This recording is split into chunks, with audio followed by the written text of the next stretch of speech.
I started on the bottom screen saying it is what it is, and the truth is in us, and it's love unconditionally, the feeling. The only thing real that you can't control, understand, it is what it is.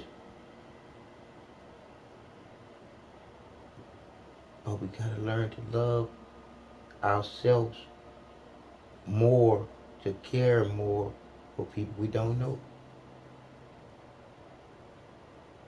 So let's go finish what we were doing. But the truth is the truth.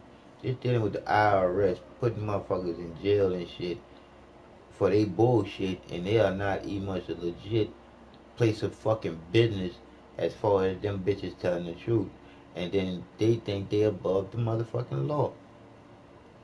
But the people gotta go through a lot of bullshit. Served on the Judiciary, Foreign Affairs, and Oversight and Government Reform Committee. He is currently the chairman of the Oversight Committee's National Security Subcommittee and the vice chairman of the Judiciary Committee's Subcommittee on the Constitution and Civil Justice. Welcome to you both.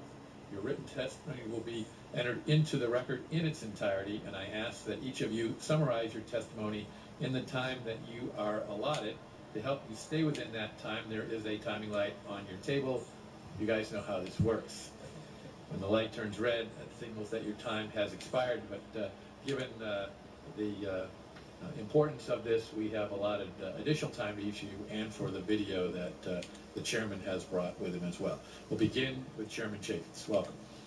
Mr. Chairman, thank you. I appreciate your holding this hearing and your indulgence. And to the ranking member Conyers, I enjoy a good working relationship with you, and I enjoy a friendship, and I expect that to continue in the future, and I appreciate the discussion today. I also want to note and thank Chairman Issa, who was the chairman of the Oversight Committee when much of this work was happening, many of these hearings were happening, and through his good work and tenacious approach to this, it was an important step and wouldn't be here today, quite frankly, without the good work and leadership of Darrell Issa. This is really a simple case in my mind. When Congress asks you a question, you're expected to give a truthful answer. And when Congress issues a subpoena, compliance is not optional. Imagine if a taxpayer failed to comply with an IRS summons or subpoena. What would they do to you?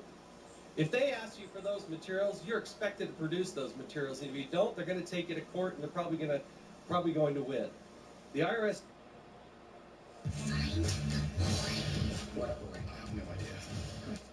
Like I said again, when you go after some real good, something good, they always gonna bombard you with commercials and shit.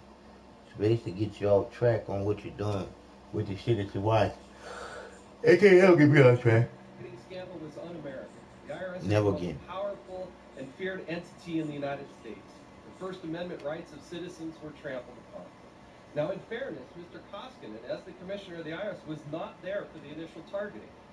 He was brought in by President Obama as a turnaround artist, somebody who worked hand in hand with Congress to fix the problem. From my perspective, he didn't fix the problem, he made it worse. There have been numerous hearings, letters, and subpoenas issued by a variety of committees.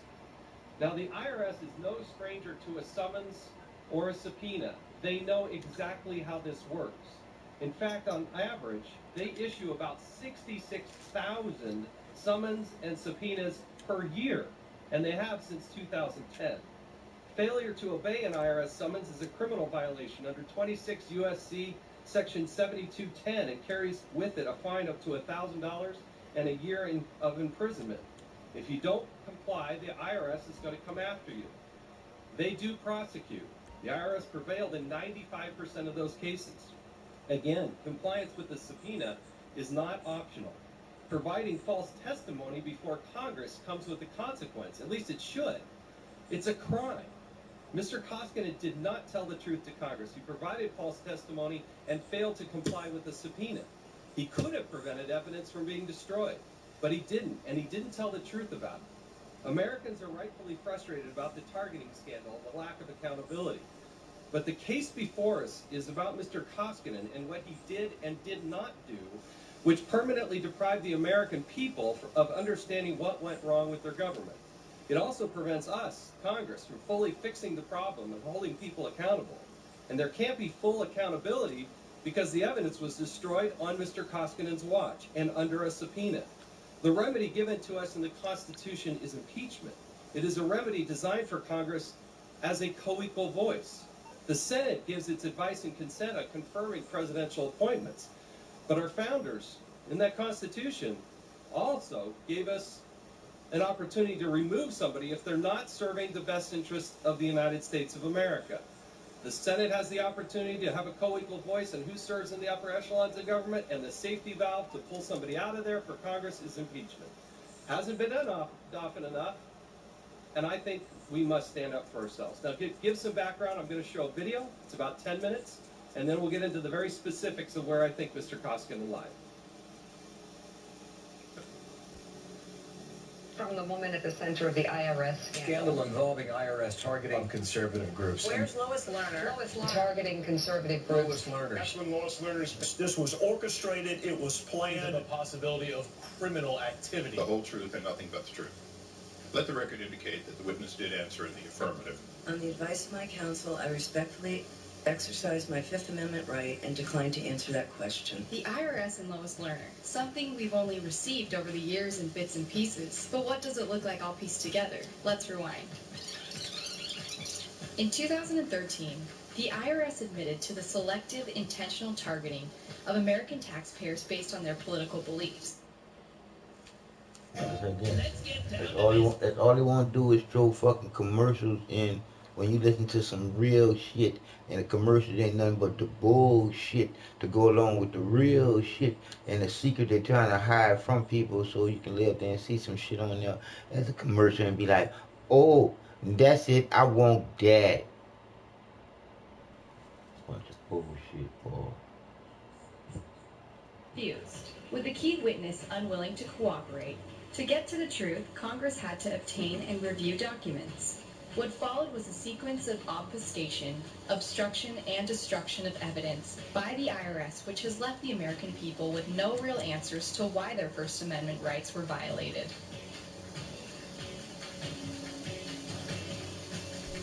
With rumors of targeting percolating, in June 2011, Ways and Means Chairman Dave Camp sends the first letter to the IRS related to the allegations of the IRS's mistreatment of conservative groups. 9 months later, in March 2012, Chairman Darrell Issa and Jim Jordan of the House Oversight Committee send a letter to the IRS requesting information. By May 2013, the IRS admits to targeting, and Chairman Issa and Jordan send yet another letter to the IRS requesting information. The President acknowledges wrongdoing and pledges cooperation. It's inexcusable, and Americans are right to be angry about it. Our administration has to make sure that we are working hand in hand with Congress to get this thing fixed. By August, the Oversight Committee issues its first subpoena, and the committee sends a letter to the Treasury Secretary reminding him of the obligation to preserve all emails. At this point, 3 congressional committees, the Inspector General, and the DOJ all have investigations underway. Fast forward 9 months. After he condemned the targeting, President Obama states in a February 2014 interview that there is not a smidgen of corruption. Not even mass corruption, not even a smidgen of corruption. But all these investigations are still open. Even the investigation he ordered was not complete. So how did the president arrive at this conclusion? What did he become aware of in those 9 months? Meanwhile, IRS Commissioner Koskinen appears before multiple congressional panels, promising to deliver all of Lois Lerner's emails. Are you going to provide the documents for Lois Lerner? Yes. That were subpoenaed? Yes.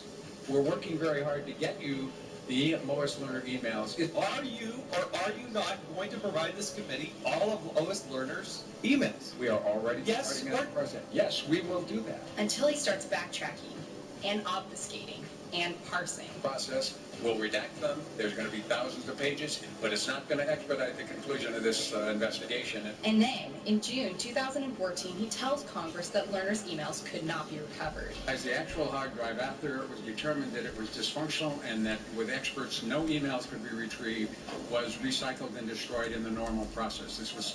So was it physically destroyed? That's my understanding. So what could have possibly happened for the commissioner to make such a statement? Remember that very first letter from Chairman Camp to the IRS in June 2011? Well, coincidentally, Lois Lerner's hard drive crashes just 8 days later. What are the odds? Her hard drive crashing within a week of an inquiry from Congress truly defies all odds. This hard drive will sit in the bin for nearly 8 months, until it is destroyed, within weeks of an IRS internal investigation commencing. Another coincidence. In April 2013, a month before admitting to the targeting, Lois Lerner reminds colleagues to be cautious about... Like I said again, bullshit, bullshit, and more bullshit. But I'm straight through them fucking commercials.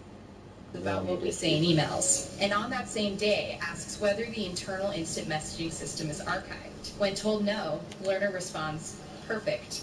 So back to May 2013. The IRS just admitted to targeting and the president just promised cooperation. Lois Lerner comes before Congress and takes the fifth. And on the exact same day, nearly 2 years after Congress started asking questions, the IRS finally issues a non-destruct order to all IRS personnel.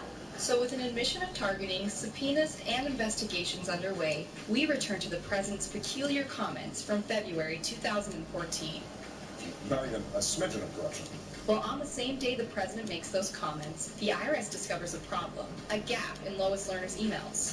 Thousands of emails are missing from around the critical period in the targeting in 2011. Remember, her hard drive crashed. Staff recognizes the need to collect backup tapes that might contain emails from the relevant time frame. Good thing for that non-destruct order and the subpoena from Congress ordering the preservation of documents. But on March 4th, 2014, 422 backup tapes containing emails from the relevant time frame are destroyed. This is 30 days after realizing there's a gap and 8 months after the non-destruct order and the subpoena. How does something like this happen? The IG testifies that it's truly an unbelievable set of circumstances. How in the world, with the preservation order and the subpoena, did they destroy 422 tapes? It's an unbelievable set of circumstances that would allow that to happen. And wasn't Commissioner Koskinen appearing before Congress at this same time, assuring members that the IRS would turn over all emails? Yep. Did the commissioner intentionally mislead Congress? Testimony suggests that the IRS knew that Lois Lerner's emails had been destroyed at the time of the commissioner's March testimony. Yep. Remember all the open investigations. Besides Congress and the DOJ, the IG was also investigating varying aspects of the targeting scandal. They started looking into Lois Lerner's emails in June 2014. Here's their story. In June 2014, the IG opens its investigations into the missing Lois Lerner emails. Commissioner Koskinen confirms that Lois Lerner's emails cannot be recovered and describes the great lengths the IRS has gone trying to find them. We've spent, as I noted at last count, $18 million responding. We've had over 250 employees at various times involved. We've had over 100 or 120,000 hours of effort devoted to it. And as I said, we've gone to great lengths. We've retraced the process for producing her email twice just to make sure that no email was missing. We understand the importance of this investigation. We've gone to great lengths, spent a significant amount of money trying to make sure that there is no email that is required that has not been produced. They didn't find any. Meanwhile, the IG is looking for backup tapes. Just 15 days into their investigation, the IG drives 1.5 hours from D.C. to an IRS facility in West Virginia and asks for backup tapes used to back up Lois Lerner's email account. They are handed 744 tapes. It's identified the 744 backup tapes that met this criterion, and TIGTA took possession of all of the identified 744 backup tapes. Attendants at the facility said no one ever asked them for the tapes, but that they've been there all along. IRS in testimony and letters stated that it left, and I quote, no stone unturned, end quote, to recover the emails. Was that true? And we were able to recover. Advantage, we Like I say again, bullshit. Fuck you, Vonage.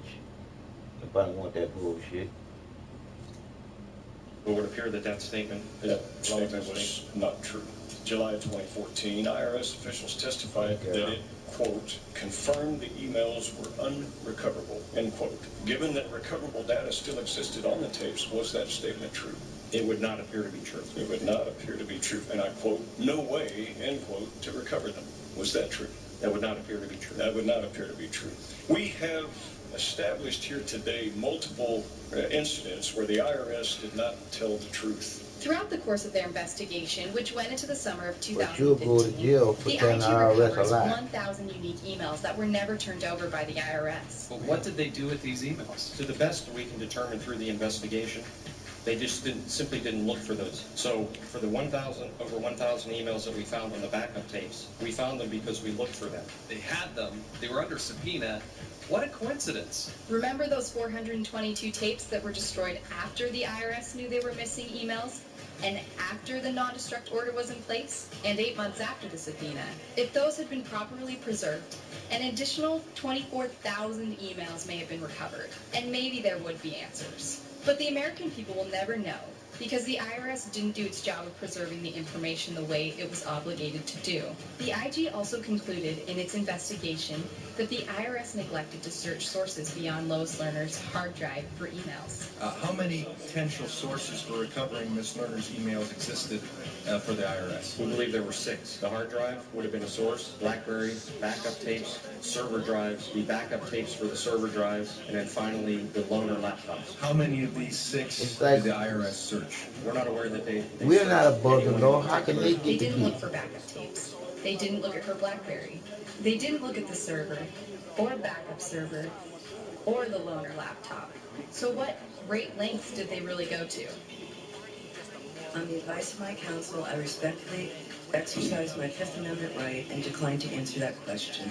The bottom line, IRS didn't fulfill its legal obligation to respond to Congress.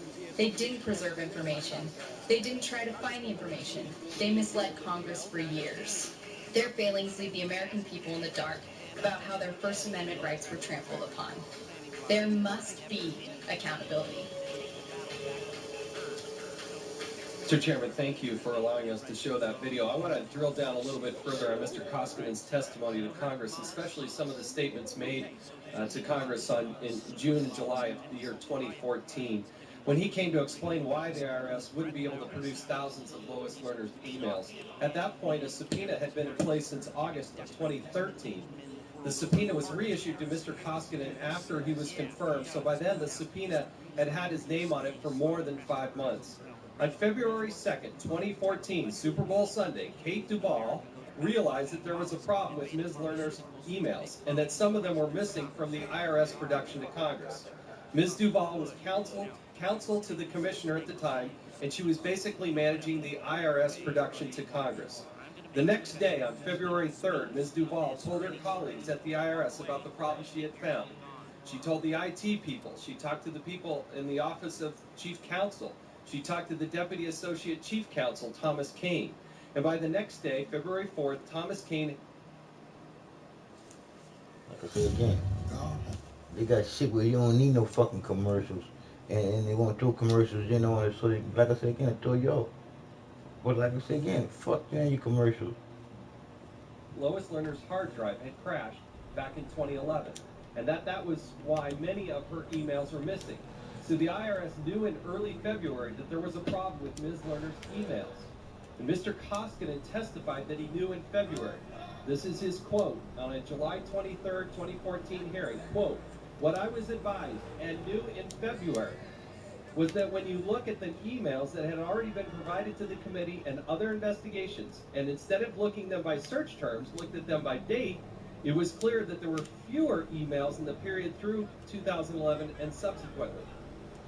And there was also, I was told, there had been a problem with Ms. Lerner's computer." So the question is, what did Mr. Koskinen, under subpoena, do about it? After all, he had this subpoena. He had just learned that most crucial evidence covered by the subpoena was missing. And so you'd expect him to spring into action. Well, let's start with what he did not do. According to the Treasury Inspector General for Tax Administration, he failed to look in 5 of the 6 places Ms. Lerner's emails could have existed. The backup tapes, her BlackBerry, the server, the They all in backup server, cahoots together. and the loaner laptop. In fact, the IRS barely looked for this missing emails at all, according to tHE. Now let's talk about what Mr. Koskinen did do. In April, his agency notified the Treasury Department and the White House that Ms. Lerner's emails were missing. And then he waited. And then he waited some more until June, when the IRS finally told Congress by burying a couple of sentences in the 5th page of an attachment in a letter to the Senate Finance Committee. That was on June 13th, 2014. That triggered a flurry of hearings in Congress, and Mr. Koskinen came up to testify to explain what he said. And then he lied. We've got 3 quotes here I want to share with you among many. But let's look what he told us on June 20th in 2014. 7 days after finally telling Congress that Ms. Lerner's emails were missing, he said, since the start of the investigation, every email has been preserved. Nothing has been lost. Nothing has been destroyed. That's not true. The investigation began in May of 2012. The Inspector General found the IRS destroyed evidence, 422 backup tapes that contained as many as 24,000 emails to and from Ms. Lerner, and that happened on March 4th of 2014, which was discovered after they discovered there was a problem. Go to the second quote, if I could. This is on the same day, June 20th, 2014. Mr. Koskinen testified before Congress, quote, "We confirmed that backup tapes from 2011 no longer existed," end quote. That wasn't true either. The backup tapes were intact until March 4th of 2014, almost 2 years after the congressional investigations began, and nearly 1 month after the IRS knew there was a problem with Lois Lerner's emails. At best, this is gross negligence. We go to the third quote. To me, this is one of the most troubling. This is July 23rd, another full month afterwards. July 23rd of 2014, he was asked what was meant by the word confirmed.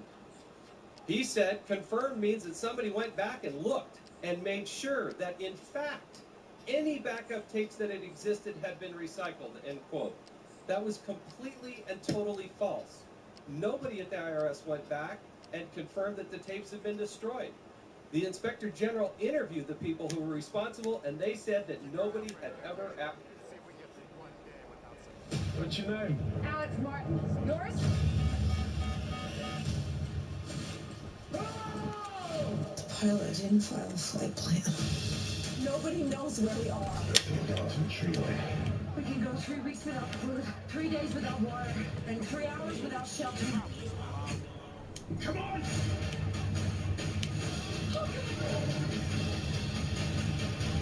We're all gonna die. Come today. The mountain between us is PG-13. Asked for the backup tapes. Bullshit. In fact, all told, the Inspector General took them 15 days start to finish to go find these, and they did recover 1,000 emails. Thanks, you can take that down. If they had done so after learning that some of the Lerner's emails were missing in early February, they could have found the backup tapes before they were destroyed. We know this because, again, the Inspector General only took them 15 days. Tim Camus, the Deputy Inspector for Investigations at tHE, summed it up by testifying, quote, "The best we can determine through the investigation, they just simply didn't look for those emails. So for the over 1,000 emails we found on the backup tapes, we found them because we looked for them," end quote. We're here today because Mr. Koskinen provided false testimony. He failed to comply with a duly issued subpoena. And when he knew there was a problem, he failed to properly inform Congress in a timely manner. In fact, I would argue that he actively misled Congress. Nor has Mr. Koskinen ever made an attempt to clarify or amend any of his prior statements. He continues to stand by all of these statements. They are not true. Look at the testimony that wasn't entered into the record. Sentence 3 of the testimony that he put forward, or tried to put forward here, says, "I stand by ready to cooperate with your committee with regard to any actions it deems appropriate." But I noticed that he didn't show up at the hearing here today, even though he was invited. And for him to say later on page 4, "I testified truthfully, and to the best of my knowledge in answering questions concerning the search for and production of emails related to the investigation," he still doesn't get it, because that's not true. Mr. Chairman.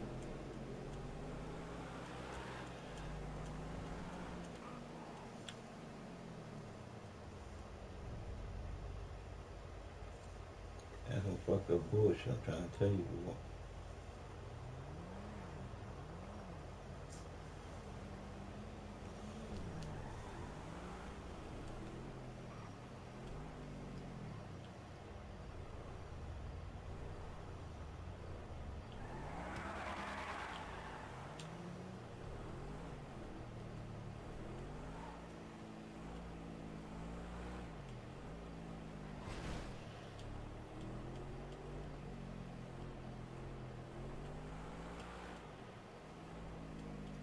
finishing this year up, so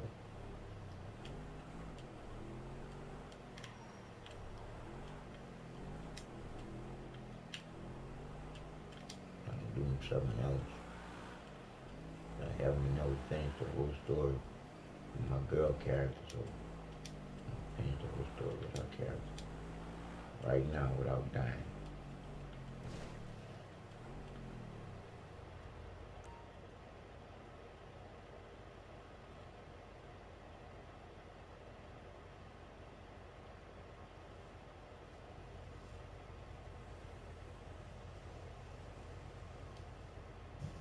Jason Jacobs, Utah. Right behind you, Jason. Thank you, Mr. President. It's truly an honor, and I appreciate you being here. I'm one of 22 House freshmen. Well, we didn't create this mess, but we are here to help clean it up. And deficit of trust. There's some things that have happened that I would appreciate your perspective on, because I can look you in the eye and tell you we have not been obstructionists. For Democrats have the House, the Senate, and the presidency. When you stood up before the American people multiple times and said you would broadcast the healthcare debates on C-SPAN, you didn't. I was disappointed, and I think a lot of Americans were disappointed. You said you weren't going to allow lobbyists in the senior-most positions within your administration, and yet you did. I applauded you when you said it, and disappointed when you didn't. You said you'd go line by line through the healthcare debate, or through the healthcare bill. And there were 6 of us, including Dr. Phil Rowe, who sent you a letter and said, we would like to take you up on that offer. We'd like to come. We never heard a letter. We never got a call. We were never involved in any of those discussions. And when you said in the House of Representatives that you were going to tackle earmarks, in fact, you didn't want to have any earmarks in any of your bills, I jumped up out of my seat and applauded you. But it didn't happen. More importantly, I want to talk about moving forward. But if we could address... Well, how about, that, I would certainly appreciate that was a long list, so let me respond. Look, the truth of the matter is that if you look at the healthcare process, just over the course of the year, overwhelmingly, the majority of it actually was on C-SPAN because it was taking place in congressional hearings in which you guys were participating. I mean, how many committees were there that helped to shape this bill? Countless hearings took place. Now, I kicked it off, by the way, with a meeting with many of you, including your key leadership. What is true, there's no doubt about it, is that once it got through the committee process, and there were now a series of meetings taking place all over the Capitol trying to figure out how to get the thing together. That was a messy process. And I take responsibility for not having structured it in a way where it was all taking place in one place that could be filmed. How to do that logistically would not have been as easy as it sounds, because you're shuttling back and forth between the House, the Senate, different offices, etc., different legislators. But I think it's a legitimate criticism. So on that one, I take responsibility. With respect to earmarks, we didn't have earmarks in the Recovery Act. We didn't get a lot of credit for it, but there were no earmarks in that. I was confronted at the beginning of my term with an omnibus package that did have a lot of earmarks from Republicans and Democrats, and a lot of people in this chamber. And the question was I going to have a big budget fight at a time when I was still trying to figure out whether or not the financial system was melting down, and we had to make a whole bunch of emergency decisions about the economy. So what I said was, let's keep them to a minimum, but I couldn't excise them all. Now, the challenge I guess I would have for you as a freshman is, what are you doing inside your caucus to make sure that I'm not the only guy who's responsible for this stuff, so that we're working together? Because this is going to be a process. You know, when we talk about earmarks, I think all of us are willing to acknowledge that some of them are perfectly defensible, good projects. It's just they haven't gone through the regular appropriations process in the full light of day. So one place to start is make sure that they are at least transparent, that everybody knows what's there before we move forward.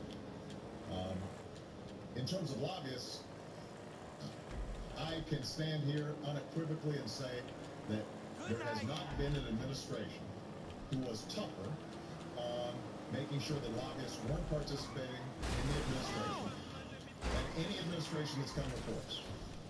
Now, what we did was, if there were lobbyists who were on boards and commissions that were carryovers and their term hadn't completed, we didn't kick them off.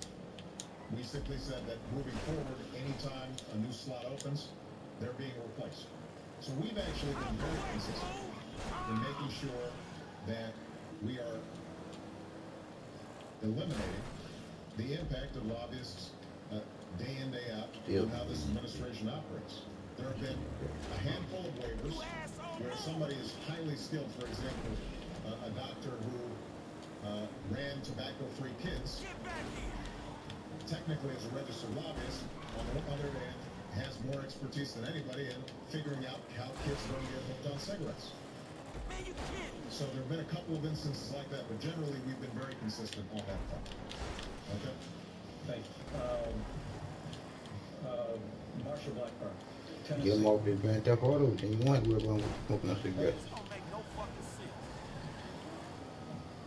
Thank you, Mr. President. Thank you for acknowledging that we have ideas on health care, because indeed we do have ideas, we have plans, we have over 50 bills, we have lots of amendments that would bring health care ideas to the forefront.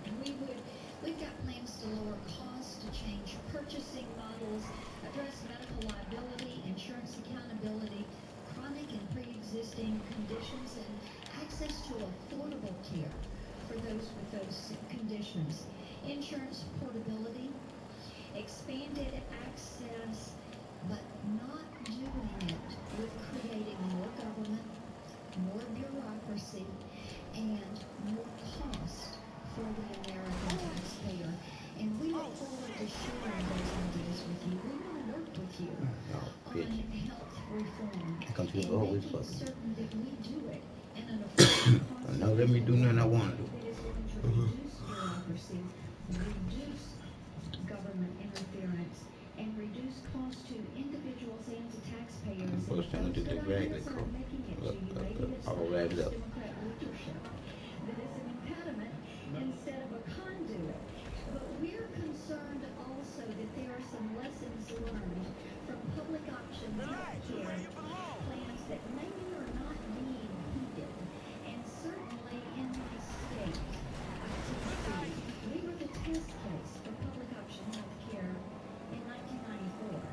And our Democrat government has even cautioned that many good experiences there would provide some lessons learned that should be heeded and would provide guidance for us to go forward. And as you said, what we should be doing is tossing old ideas out, bad ideas out, and moving forward and refining good ideas. And certainly we would welcome that opportunity. So my question to you is, when will we look forward to starting anew and sitting down with you to put all of these ideas on the table, to look at these lessons learned, to benefit from that experience, and to produce a product that is going to reduce government interference, reduce costs, and be fair to the American taxpayer? Try for that lady again.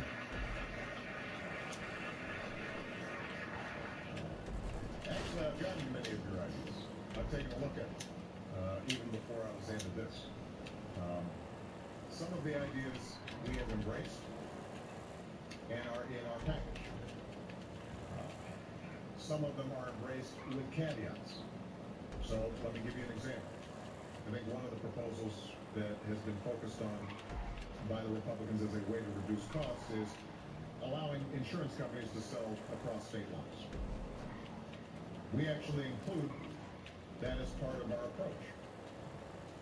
But the caveat is, we've got to do so with some minimum standards, because otherwise what happens is that you could have insurance companies circumvent a whole bunch of state regulations about,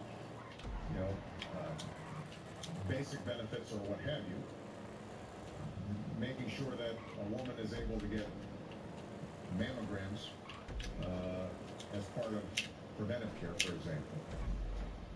Part of what could happen is insurance companies could go into states and cherry pick and just get those who are healthiest.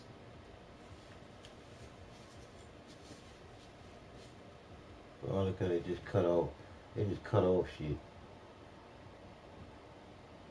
When the spokesperson for the President of the United States, Jay Carney, stood up before the American people and said, quote, IRS line personnel had improperly targeted conservative groups. What's the accuracy of that statement? Sir, I know the accuracy of any inference to rogue agents is not correct. Rogue agents. How, there had to be a moment when you went back home, you're kind of by yourself. What was that like? Well, like I said to the other gentleman, it was like a nuclear fallout. I mean, the press hounded my family and me. They were hounding us at work. So, I mean, it wasn't a character builder. Why did they do that? Why was everybody? I don't have any factual knowledge of why they said what they said or why they did what they did. What could you do about it? There's nothing I could have done.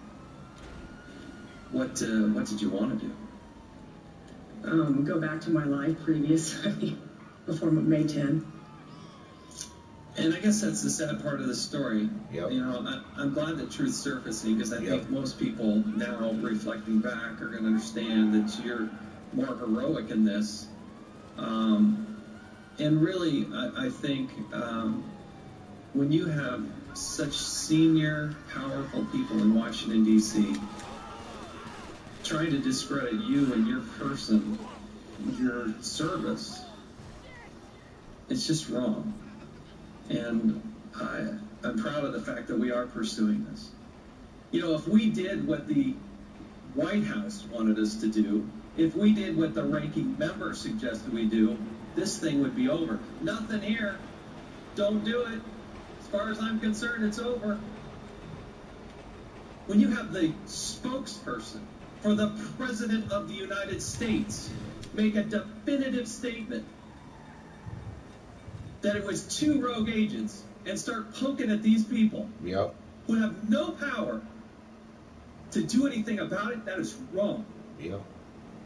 How dare anybody suggest that we're at the end of this? This is the beginning of this. We have to make an example of it. We need to get to the bottom of it. And quite frankly, I'm tired of this administration having to keep having these hearings. We've done it on Fast and Furious. We're doing it on Benghazi. We're doing it on the IRS. Why? Each time, there's a pattern. Nothing here.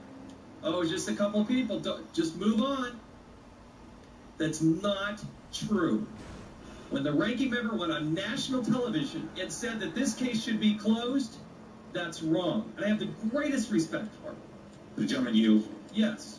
Let me be clear, because there's some whole talking points going on here. No, I'm claiming my time. I want to answer your allegation. It's the gentleman's time. To suggest that they're just talking points? These are not just talking points.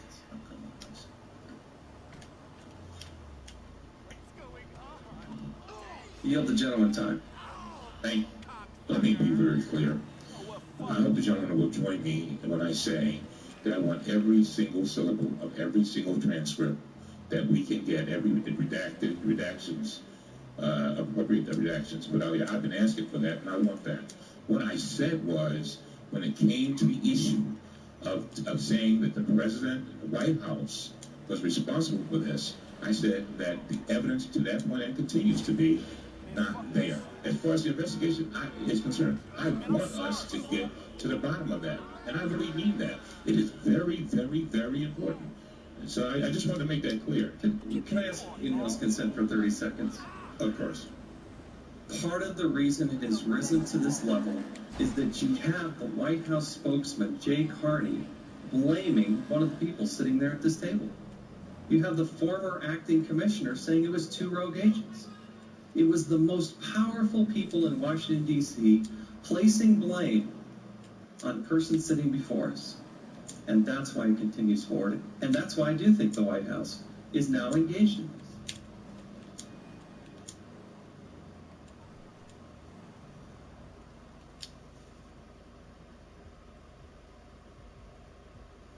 I mean, they keep on cutting the shit off and Paul.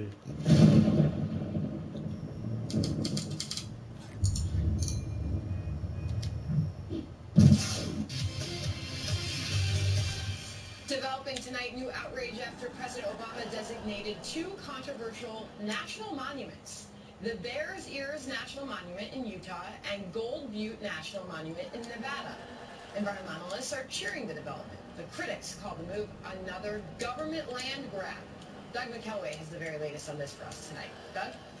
Good evening, Cassandra. With the designation of 2 huge Western landmasses as new national monuments, President Obama has given a nice parting gift to environmentalists and a bit of a parting shot at political rivals. How else do you look at it in Utah, other than the punishment of the people of Utah when we were so overwhelmingly opposed to it? That 1.35 million acre parcel in Utah, as big as the state of Delaware, will now be called the Bears Ears National Monument. The second area in Nevada will become the Gold Butte National Monument. It spans 30,000 acres. The White House says the designation will protect, quote, sacred sites, spectacular scenery, and important natural and cultural resources in desert landscapes. Senate Majority Leader Harry Reid said of the Nevada designation, quote, I was overjoyed to hear the news today. But in Utah, it's a different story. It's not just the governor, but the state's entire congressional delegation and every local elected official who's opposed to the designation. But the administration claims many Native Americans support the move. There have been instances where some of these sacred sites were desecrated and destroyed. We are our own government, and we have the right to speak over our ancestral lands. But support from Native Americans is deeply disputed. The vast Native Americans are divided, and most of those who are supporting the national monument designation reside outside the state of Utah. Adding insult to their injury, Utahns are now lambasting the White House for its tweet touting the designation. It used the wrong picture of Arches National Park. That prompted Utah Senator Orrin Hatch to tweet back, if you're going to take 1.3 million acres of Utah land, at least use the right photo. Opponents say this is a case of the president misusing the Antiquities Act to undertake a land grab. And as with hundreds of other unilateral moves by this White House, they hope to undo it with the help of the new president. Sandra, back to you. All right, Doug McElway, thank you. Our next guest is a vocal opponent of the newly designated monuments who happens to represent one of the states included in today's designation. Here with me now is Utah Representative Jason Chaffetz, who is the Oversight Committee Chairman. Congressman, it's good to see you. Thanks for being here. Good evening. All right, so you are slamming President Obama. Why? It's just terribly arrogant. He unilaterally is taking 1.35 million acres. That's more land than there is in the entire state of Delaware and redesignating it as a national monument. And if you're living there, you're a rancher, you're a cattleman, if you have resources there, guess what? The president just changed the whole equation on you unilaterally with the stroke of the pen. There's not a single person in Utah in any elected capacity that supports this. From Democrats, Rebecca Benally, a locally elected Democrat from the Navajo Nation, she's opposed to it on the San Juan County Council.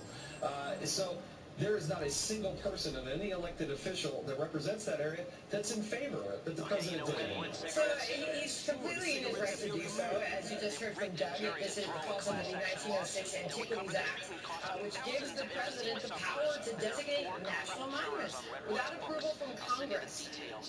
But why now, do you think? I mean, what is it, just over 20 days left?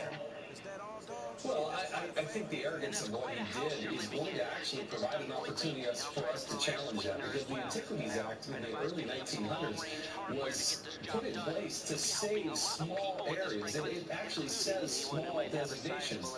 You can take hundreds of acres and go protect Bears Ears and a couple other sites that are probably worthy of of protection. But 1.35 million acres? Are you kidding me? I mean, this is the state of Utah where nearly 70% of our land is already controlled by the federal and state government. A lot of the resources that you're talking about is that there's a lot of concern about not being able to, for energy development in some of these areas. Yeah. All right, so Congressman, you sent a letter to President Obama. What did you say in that letter? Well, hey, look, I'm the chairman of the Oversight Committee. I can investigate anything at any time. I can actually issue subpoenas, and we're going to drag them up there and understand. Oh, absolutely. There is no choice. They just unilaterally did this after 2 years. Congressman Rob Bishop and I worked, tried to come up with a bipartisan solution. Never did the president ever grant us a meeting, even though we, as a delegation, asked for it back in April, and never did he ever discuss this with us. They gave us a 50-minute notice that they were going to do this. And it's just terribly arrogant, and it's destroying families down in southern Utah. What do you mean they gave you a 50-minute notice? What do you, in what capacity did they do that? They literally, I got a call from Secretary Jewell saying 50 minutes from now the president's going to designate the monument. That's the only, that's the notice that we got that this was actually going to go down. All right, and have you had any correspondence with the president since you sent that letter? No. Since April, we've been asking all of us, from Orrin Hatch to Senator Mike Lee to myself, the governor. We got assurances via the governor from the chief of staff of the White House that no decision had been made on December 12th. But obviously, they had put this in motion a long time ago. It's a radical environmental agenda. It's affected people in Nevada, in Utah, in the oceans, across this country, from coal miners. And I just hope that President-elect Donald Trump will do what he said he's going to do, and reverse these executive orders, because this is coming, this midnight monument in the waning hours. It has to go away. It just has to. Congressman Chaffetz, thanks for coming on. Thank you.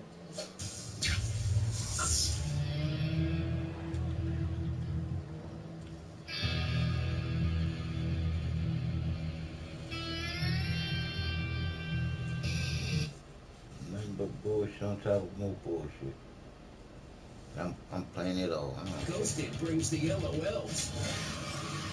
Well, she's talking again, so that's progress. Greg Robinson and Adam Scott. A little dynamic I like to call partnership. Yep. Ghosted, tomorrow after The Simpsons on Fox.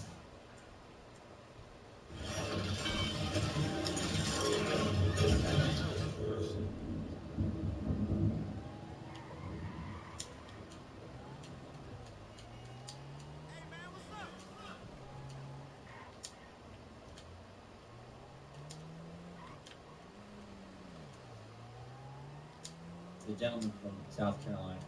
Thank you, Mr. Chairman. I'm a lot more interested in having a balanced investigation than I am a balanced hearing.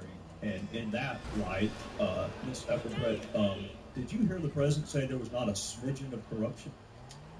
I've heard you say that, yes, sir. Ms. Garrison, did you hear the president say there was not a smidgen of corruption? And let me just translate that, because smidgen's not a legal term. I assume he meant scintilla, and I assume he meant criminality instead of corruption. How was he able to make that conclusion? Neither of you have been interviewed by the Bureau, have you? No, sir.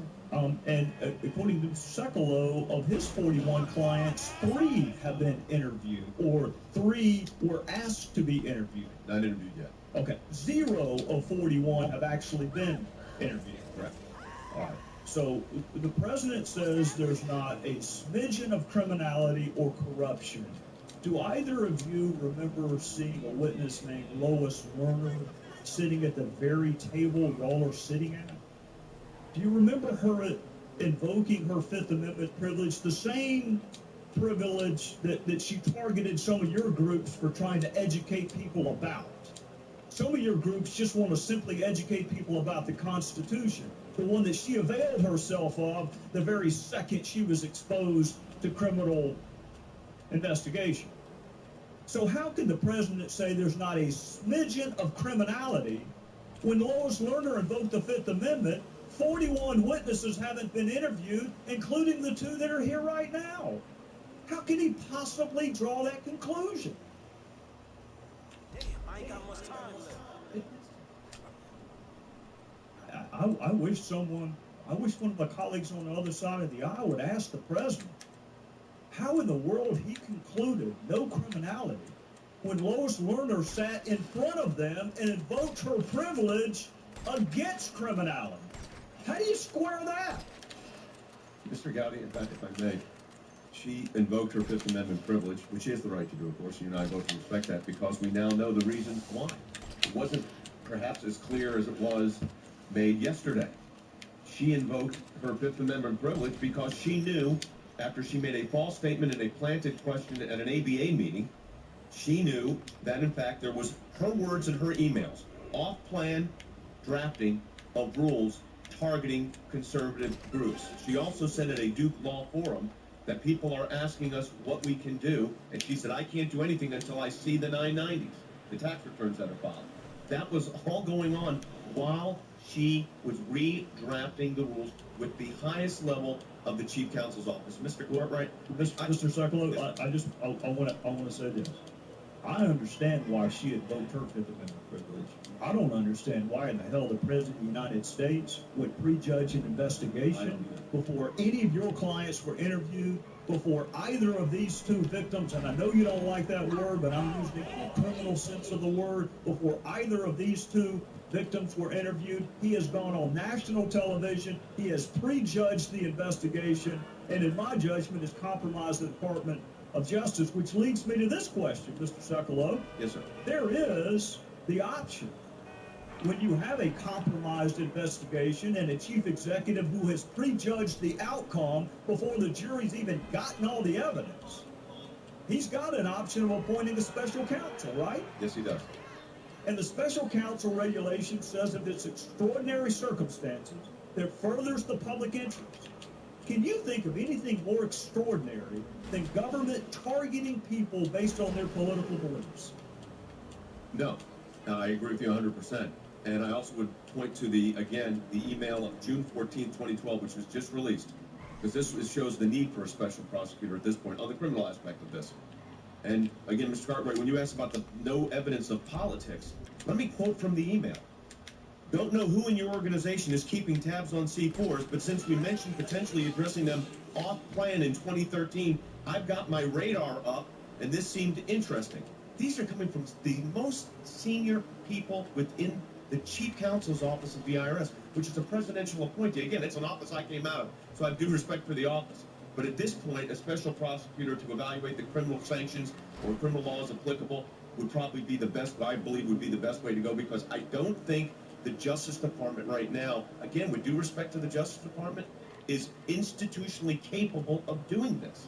And I need to say this also, because I thought that the question, Mr. Cartwright, on Ms. Mitchell's legal representation, she has an exceptionally excellent reputation in this town as a lawyer. And her clients tend to be conservative because that's who her clients tend to be. But, you know, I'm a conservative also, but like I said, I've represented the American Civil Liberties Union in cases of the Supreme Court of the United States. I've represented the National Democratic Policy Committee as well. So I don't think it's fair to go after the lawyers in a situation where it is the IRS that is trying to use their procedures to justify their illegal conduct. Remember the apology? They offered the apology. You know what? The apology's not accepted. Mr. Chairman, in conclusion, I believe the ranking subcommittee member said that there are 13 people assigned to this investigation, if I heard correctly. 13 people in 6 months have not had time to interview a single solitary one of Mr. Sekulow's clients.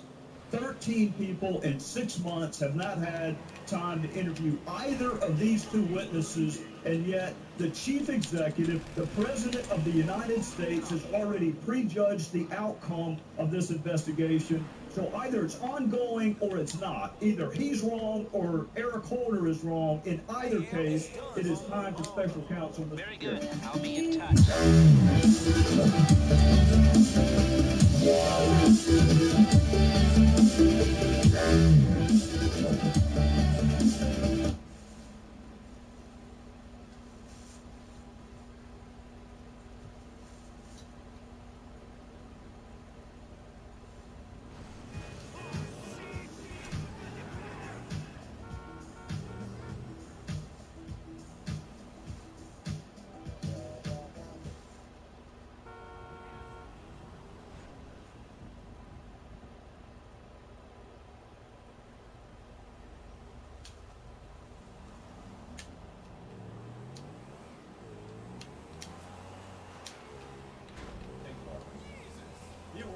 Government at wanted to work for the State Department, but the White House said no to him. Do you recall who specifically at the White House rejected Sidney Blumenthal? No, I do not. After he was turned down for a job at the State Department by the White House, he went to work where? I think he had a number of consulting contracts with different entities. Well, he had a number of them. Do you recall any of them? I know that he did some work for my husband. Well, he worked for the Clinton Foundation. That's correct. Okay. He worked for Media Matters. I'm sure he did. He worked for Correct the Record. I'm sure he did. When you were asked about Sidney Blumenthal, you said he was an old friend who sent you unsolicited emails, which you passed on in some instances because you wanted to hear from people outside what you called the bubble.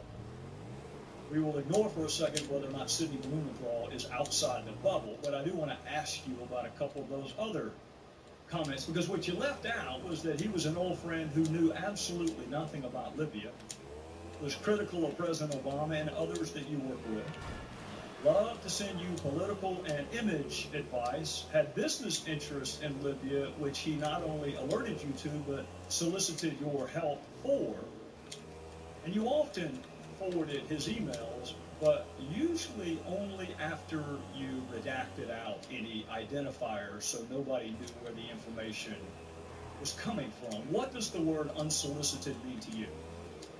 It means that I did not ask him to send me the information that he sent me, and as I have previously stated, some of it I found interesting, some of it I did not, some of it I forwarded, some of it I did not. I did not know anything about any business interest. I thought that, just as I said previously, newspaper articles, journalists, of which he is one, a former journalist, had some interesting insights, and so we took them on board and evaluated them, and some were helpful and others were not. We're going to get to all the points you just made, but I want to start with your public comment that these emails were unsolicited. You wrote to him, "Another keeper, thanks and please keep them coming. Greetings from Kabul and thanks for keeping this stuff coming. Any other info about it? Question mark. What are you hearing now? Question mark. Got it. We'll follow up tomorrow. Anything else to convey? Question mark." Now that one is interesting because that was the very email where Mr. Blumenthal was asking you to intervene on behalf of the business deal that he was pursuing in Libya.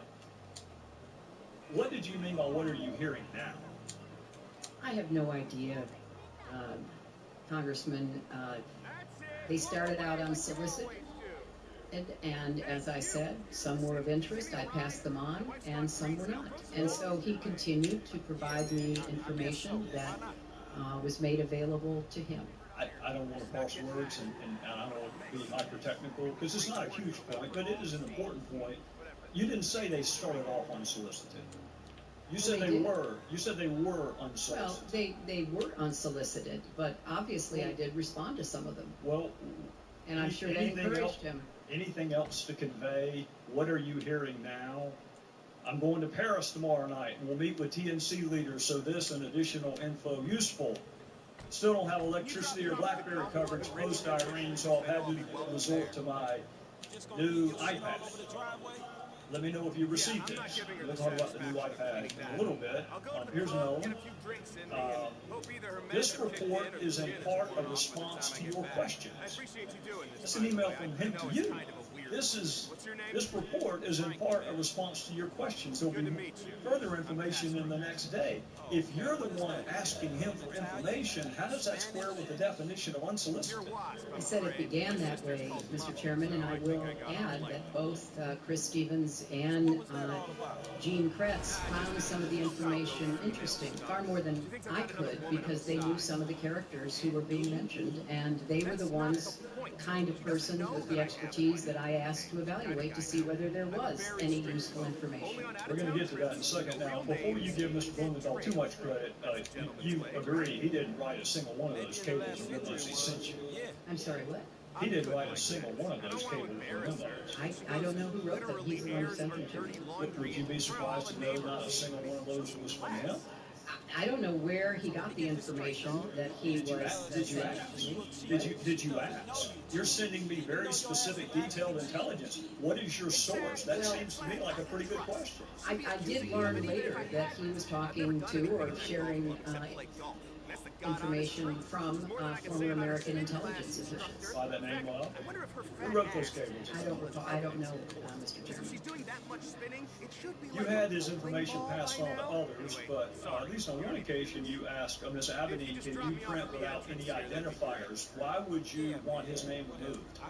Because I thought that it would be more important to just look at the substance and to make a determination as to whether or not there was anything to it. Well, don't people have a right to know the source of the information so they can determine credibility? But he wasn't, as you just said, the source of the information. But you didn't know that, Madam Secretary, and that's what you just said. No, Mr. Chairman. I knew that he didn't have the sources to provide that information. I knew he was getting it from somewhere else. Whether he knew a lot of journalists, he knew others in Washington. It could have been a variety of people. Well, if you're going to determine credibility, don't you want to know the source? Well, it wasn't credibility so much as trying to follow the threads that were mentioned about individuals. And as I already stated, some of it was useful and some of it was not. Well, did the president know that Mr. Blumenthal was advising you? He wasn't advising me. And Did he know that he was your most prolific emailer that we have found on the subjects of Libya and Benghazi? That's because I didn't do most of my work. That's fair. Libya I'm not challenging that, Madam Secretary. I am not challenging that. All I'm telling you is the documents show he was your most prolific emailer on Libya and Benghazi. And my question to you is, did the president, the same White House that said you can't handle him and can't hire him, did he know that he was advising you? He was not advising me, and I have no reason to have ever mentioned that or know that the president knew that. All right, I want to draw your attention to an email about Libya from Mr. Blumenthal to you dated April 2011. It will be Exhibit 67. And this is informative. Should we pass on, and in parentheticals, unidentified to the White House? If you're going to pass something on to the White House, why would you take off the identifiers? Because it was important to evaluate the information, and from a lot of intelligence that I have certainly reviewed over the years, you often don't have the source of the intelligence. You look at the intelligence and you try to determine whether or not it is credible, whether it can be followed up on. Well, I'm going to accept the fact that you and I come from different backgrounds, because I can tell you that an unsourced comment could never be uttered in any courtroom. You have We're not talking about courtrooms, Mr. Chairman. We're talking about intelligence. No, we're talking about credibility and the ability to assess who a source is and whether or not that source has ever been to Libya, knows anything about Libya, or has business interest in Libya, all of which would be important if you were going to determine the credibility, which I think is why you probably took his information off of what you sent to the White House. But here's another possible explanation. It may give us a sense of why maybe the White House didn't want you to hire him in the first place. In one email, he wrote this about the President's Secretary of Defense. I infer Gates' problem is losing an internal debate. Tyler, and by the way, Tyler Stoddard Drumheller, that's who actually authored the cables that you got from Mr. Blumenthal. Tyler knows him well, and says he's a mean, vicious little, I'm not going to say the word, but he did. This is an email from Blumenthal to you about the President's Secretary of Defense. And here's another Blumenthal email to you about President's National Security Advisor. Frankly, Tom Donilon's babbling rhetoric about narratives on a phone briefing of reporters on March the 10th has inspired derision among serious foreign policy analysts, both here and abroad. And here's another one from what you say is your old friend Sidney Blumenthal. This is a quote from him.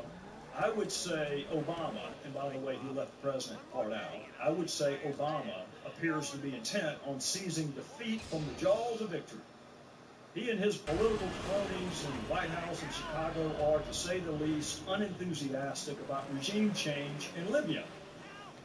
Obama's lukewarm and self-contradicting statements have produced what is, at least for the moment, operational paralysis. I think that may give us a better understanding of why the White House may have told you you cannot hire him. Blumenthal could not get hired by our government, didn't pass any background check at all, had no role with our government, had never been to Libya, had no expertise in Libya, was critical of the president and others that you worked with, shared polling data with you on the intervention in Libya, gave you political advice on how to take credit for Libya, all the while working for the Clinton Foundation and some pseudo-news entities.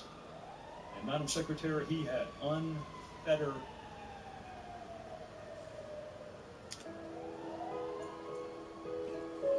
Picture the home you have always dreamed of, and then realize some things don't require any compromise.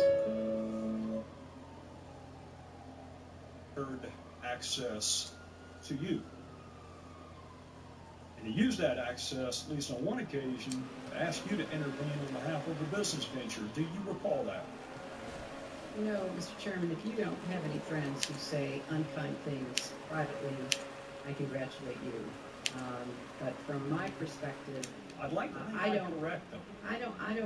I don't know what this line of questioning does to help us get to the bottom of the deaths of poor Americans. I'll be happy to help you understand that, Madam Secretary. But I want to reiterate what I said to Congresswoman Sanchez. These were originally unsolicited. You just said that perhaps the main, if not the exclusive author, was a former intelligence agent for our country who rose to the highest levels of the CIA and who was given credit for being one of the very few who pointed out that the intelligence used by the Bush administration to go to war in Iraq was wrong. So I think that, you know, the sharing of information from an old friend that I did not take at face value, that I sent on. They were killed under circumstances most of us could never imagine.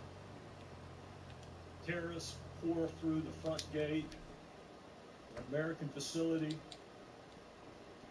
attacking people and property, machine guns, mortars, and fire. It is important that we remember how these 4 men died. It is equally important that we remember how these 4 men lived and why. They were more than 4 images on a television screen. They were husbands and fathers and sons and brothers and family and friends. They were Americans who believed in service and sacrifice. Many people speak wistfully of a better world, but do little about it. These 4 went out and actually tried to make it better. I'm sending one out right now. I'll be here. Their lives. We know what they gave us. What do we owe them? Justice for those who killed them. We owe their families our everlasting gratitude, respect. We owe them and each other the truth. The truth about why we were in Libya. The truth about what we were doing in Libya. The truth about the escalating violence in Libya before we were attacked and these 4 men were killed. The truth about requests for additional security. The truth about requests for additional personnel. The truth about requests for additional equipment. The truth about where and why our military was positioned as it was on the anniversary of 9/11. The truth about what was happening and being discussed in Washington while our people were under attack. The truth about what led to the attacks and the truth about what our government told the American people after the attacks. Why were there so many requests for more security personnel and equipment, and why were those requests denied in Washington? Why did the State Department, compound and facility, not even come close to meeting proper security specifications? What policies were we pursuing in Libya that required a physical presence in spite of the escalating violence? Who in Washington was aware of the escalating violence? What precautions, if any, were taken on the anniversary of 9/11? What happened in Washington after the first attack What was our response to that attack?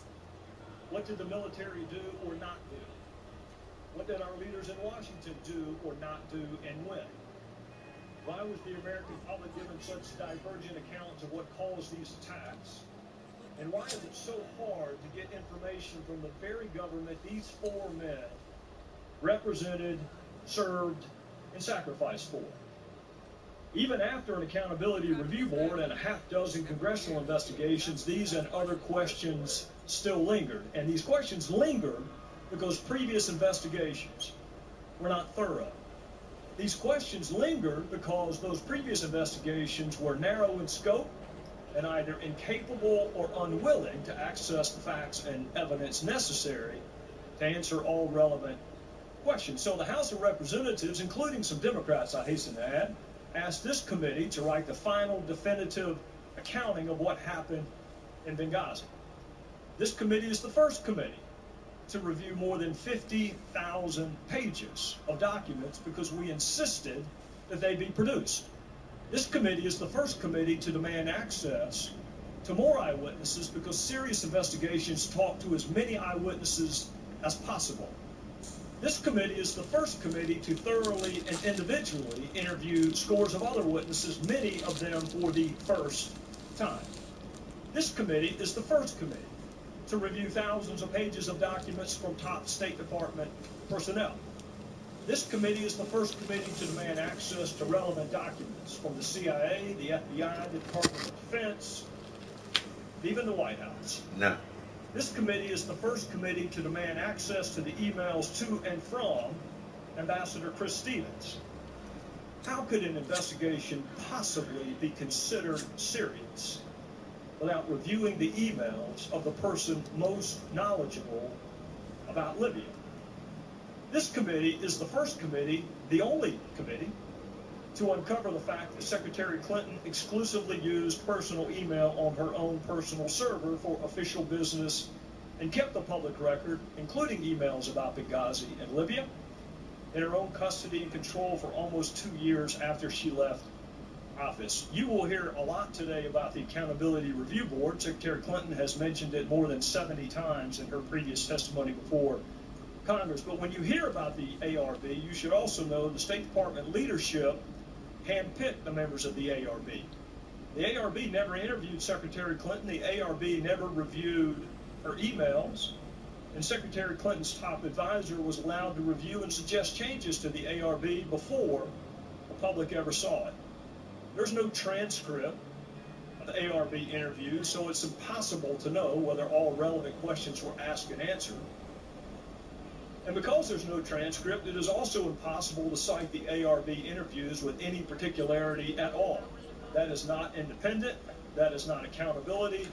That is not a serious investigation. You will hear there were previous congressional investigations into Benghazi, and that is true.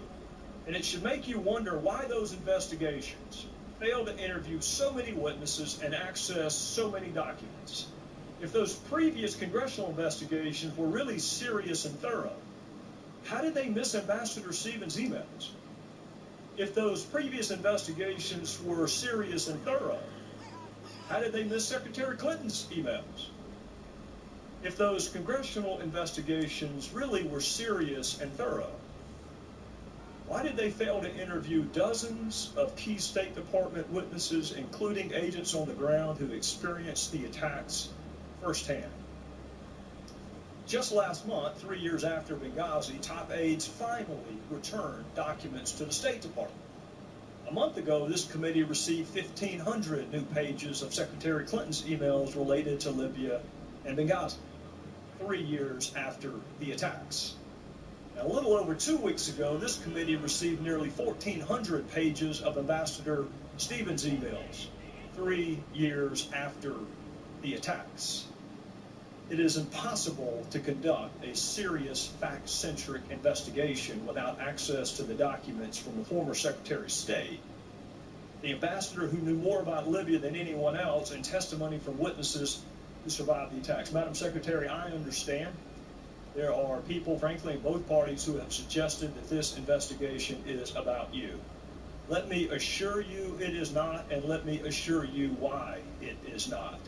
This investigation is about 4 people who were killed representing our country on foreign soil.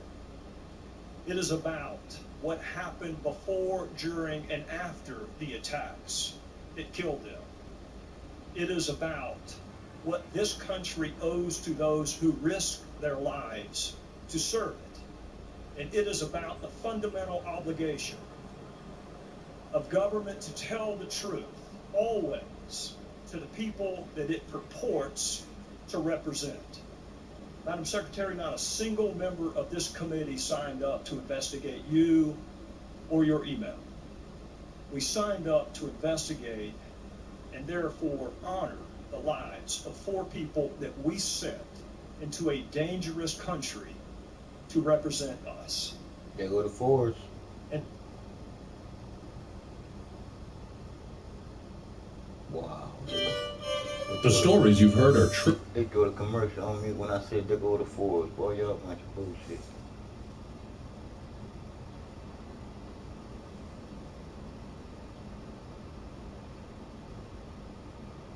and to do everything we can to prevent it from happening to others. Our committee has interviewed 100 witnesses. Not a single one of them has been named Clinton until today. You were the Secretary of State for this country at all relevant times. So, of course, the committee is going to want to talk to you. You are an important witness.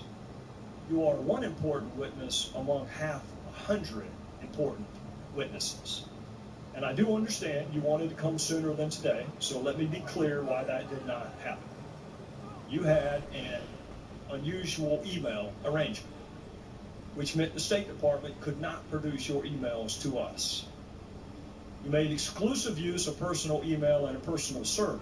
And when you left the State Department, you kept the public record to yourself for almost 2 years.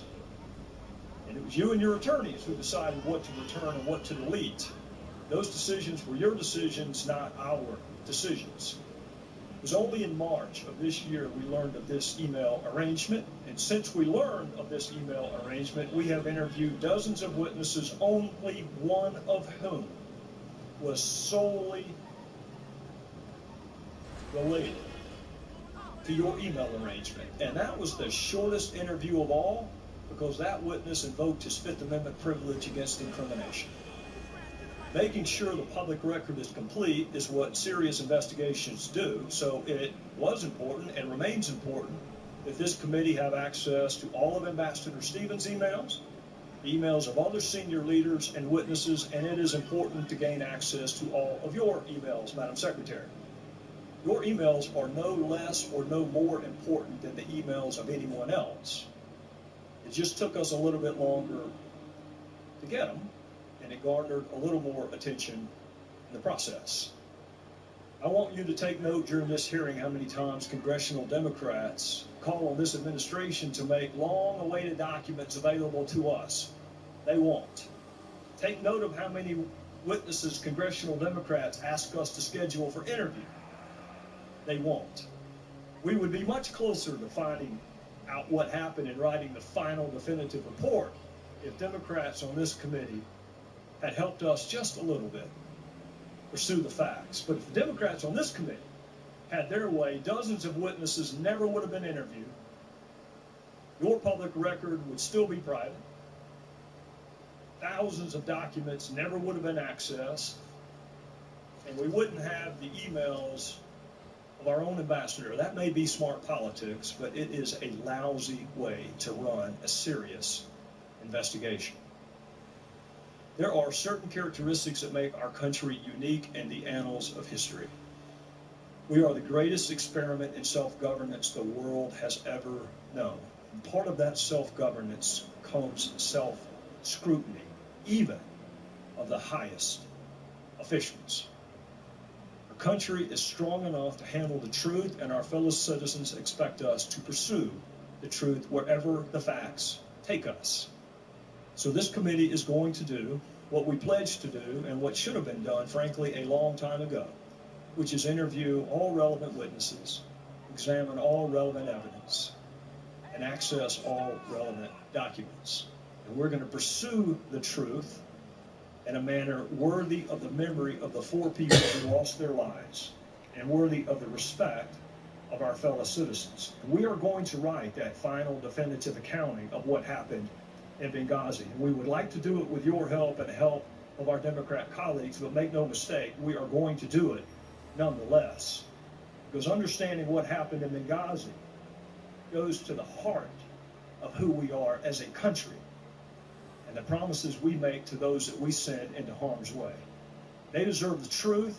They deserve the whole truth. They deserve nothing but the truth. The people we work for deserve the truth. The friends and family of the 4 who lost their lives deserve the truth. We're going to find the truth because there is no statute of limitations on the truth.